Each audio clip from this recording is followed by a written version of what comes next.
Olá pessoal, tudo bem? Professor Moacir Cabral do canal Jus e Labore. Hoje eu trago para você Pílulas do Conhecimento, Práticas Trabalhistas. Um tema extraordinário sobre coronavírus versus relação do trabalho. Tema muito importante que está preocupando a todos nós, inclusive na questão trabalhista. A pandemia do coronavírus foi decretada pela OMS, Organização Mundial da Saúde. E você sabe a diferença entre isolamento para quarentena? O que diz o Ministério da Saúde a respeito? Qual a lei estabelecida para fundamentação? Qual a diferença entre isolamento e quarentena?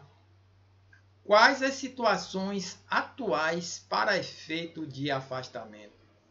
Haverá desconto na folha de pagamento? E se tratando dessa nova medida em função do coronavírus, o que ocorrerá? E com relação a teletrabalho, o que fazer? E quais outras medidas devem ser adotadas pelas empresas? Então, pessoal, fica comigo até o final deste vídeo que vou falar tudo isso bem detalhado para você, ok? Bom, o que diz o Ministério da Saúde a respeito? Em meio à pandemia de coronavírus que se espalhou pelo planeta, muitas dúvidas surgiram sobre o assunto, inclusive na questão trabalhista, que este é o tema principal da nossa discussão aqui, tá bom? O isolamento serve para separar as pessoas em que o diagnóstico for classificado como caso suspeito, que tiveram algum contato próximo com o caso confirmado e contactante de casos confirmados. Bom, a lei que está estabelecida para a fundamentação. O Ministério da Saúde, em fevereiro de 2020, criou a lei 13.979/2020, onde seu artigo 3º fala de isolamento e o artigo 4 fala sobre quarentena. E também tem a portaria 356/2020, que também trata do assunto coronavírus, ok? Bom, e qual a diferença entre isolamento para quarentena? Os dois métodos são utilizados como prevenção e a proliferação do vírus/doença. No artigo 3º da Lei 13.979/2020, fala o seguinte: isolamento é a separação de pessoas doentes ou contaminadas, ou de bagagens, meio de transportes, mercadorias ou encomendas postais afetadas de outros, de maneira a evitar a contaminação ou a propagação do coronavírus. O isolamento tem uma duração de 14 dias, podendo ser prorrogáveis por mais 14 dias. Esse isolamento pode ser tanto domiciliar quanto hospitalar. Com relação à quarentena, ele fala o seguinte: restrição de atividades ou separação de pessoas suspeitas de contaminação das pessoas que não estejam doentes, ou de bagagens, contêineres, animais, meio de transporte ou mercadorias suspeitos de contaminação, de maneira a evitar a possível contaminação ou a propagação do coronavírus. Em relação à quarentena, ao afastamento de 40 dias, podendo se estender pelo tempo necessário. Isso está no artigo 4º da Lei 13.979/2020. Bom, quais as situações atuais hoje para um afastamento? Bom, é sabido por todos nós que, de acordo com a CLT, existem duas situações de afastamentos, não é? A primeira é quando não houver recomendação médica para afastamento do trabalhador, o mesmo deverá comparecer normalmente para a empresa, na empresa. E a segunda opção é se houver recomendação médica para afastamento do trabalho, os primeiros 15 dias ele receberá pela empresa. E a partir do 16º dia, ele deverá receber como auxílio-doença pelo INSS.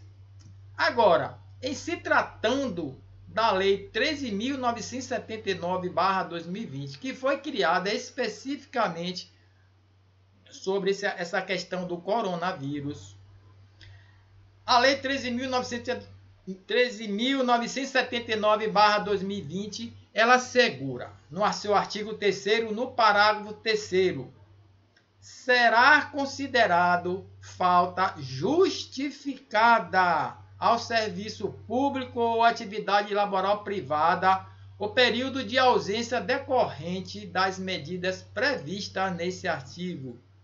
Ou seja, não deverá haver desconto como falta na folha de pagamento do trabalhador, tanto servidor público quanto servidor trabalhador da área privada. Isso está na Lei 13.979/2020. Ok, pessoal? Bom, algumas medidas que estão sendo tomadas por algumas empresas, alguns órgãos estaduais, federais, com relação ao tema teletrabalho. O que fazer nesse sentido?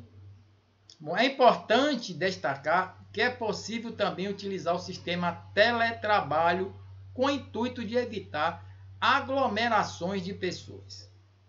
Para isso, é preciso seguir alguns critérios e procedimentos trabalhistas. Aí vamos entrar na nossa política de relações trabalhistas. Vejamos. Procedimentos legais para o teletrabalho. No seu artigo 75C da CLT, a prestação de serviço nessa modalidade deve constar expressamente no contrato individual do trabalho. Deverá ser feito por mútuo consentimento entre empregado e empregador. E deve-se utilizar um aditivo contratual com a cláusula específica sobre o teletrabalho. Embora o empregado esteja trabalhando em casa, o local contratual da prestação de serviço continua sendo a empresa, ok? Portanto, devemos seguir esses procedimentos legais para a utilização do teletrabalho.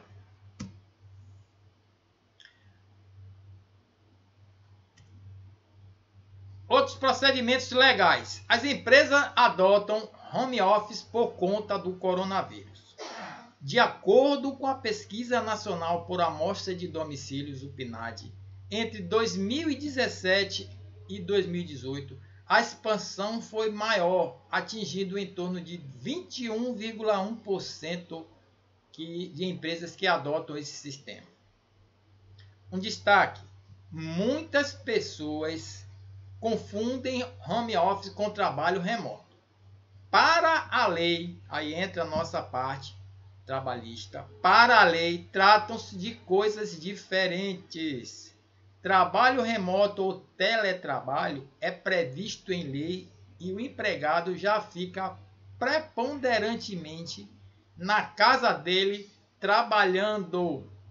É uma prática prevista em contrato de trabalho, aquilo que nós vimos anteriormente.